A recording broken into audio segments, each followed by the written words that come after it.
Lupang Pangako ang madalas na tawag sa Mindanao. Kahit pa ang kasaysayan nito may bahid ng dugo at kahirapan. Mayaman ang mga lupain. 3 kapat o 3/4 ng mga ani ng prutas sa buong Pilipinas sa Mindanao nanggagaling.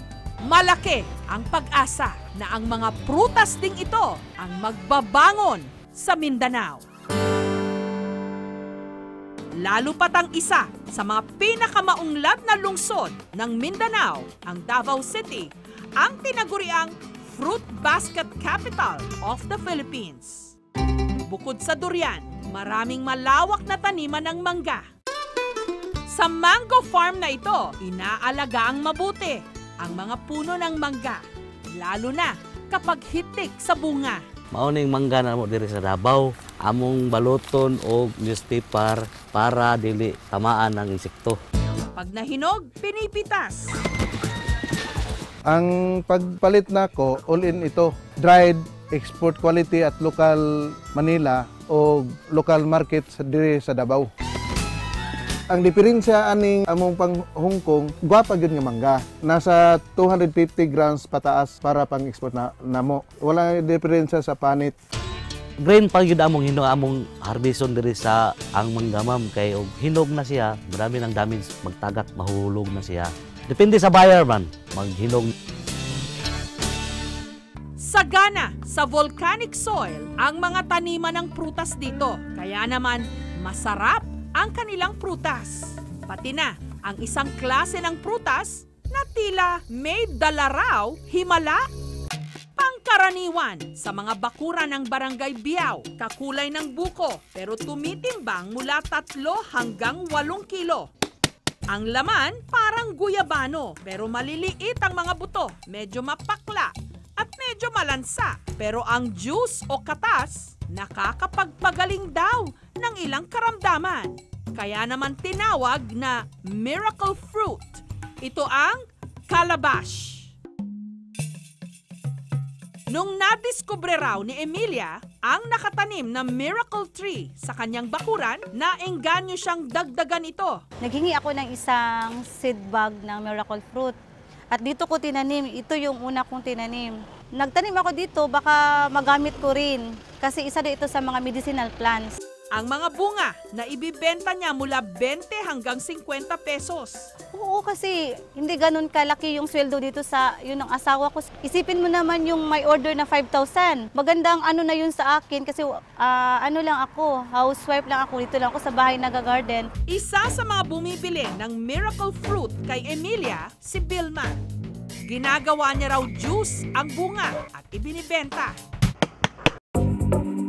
Tinanggal muna ang laman, inilagay sa kaldero. Iniluto hanggang mangitim ang laman. So black na siya. Ilipat na siya dito. Tapos, ilipat na ito sa sterilized na bottle.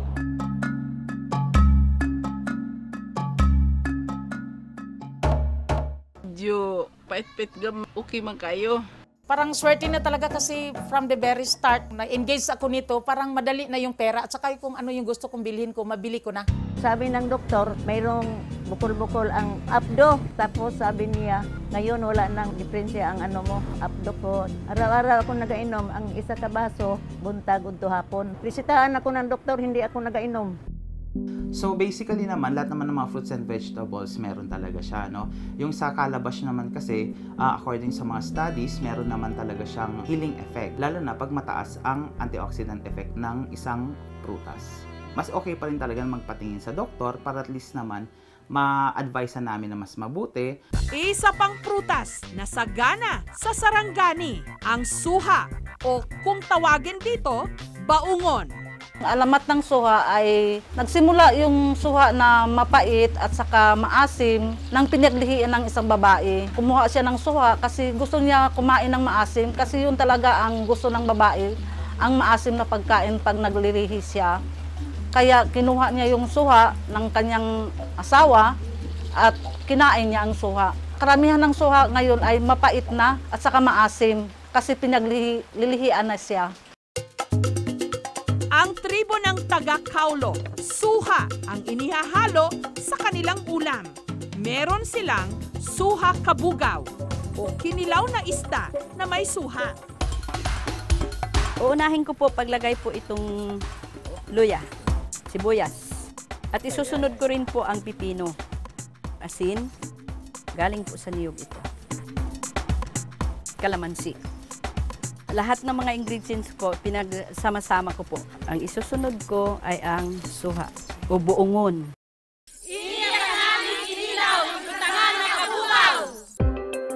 Malasa talaga yung ma'am, yung suha. Tapos maasim ng kaunti. Tapos jaw yan nanamnan. Noong unang panahon, wala pa pong suka. Kaya po ang ginagamit namin ay suha talaga. Kasi yung suha ay matitikman mo yung maasim at saka matamis. Hindi na kailangan po yung iba pang pangpalasa kasi yung suha masarap na po.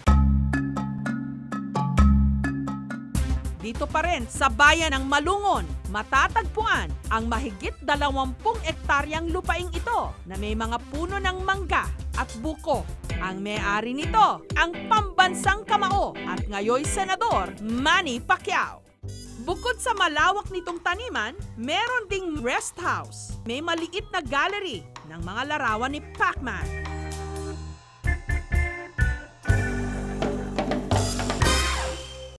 Sa mga nais mag-sentiryan, punta na sa Little Tagaytay kung saan makikita ang overlooking view ng buong bayan ng Malungon o ang Calon Barak skyline.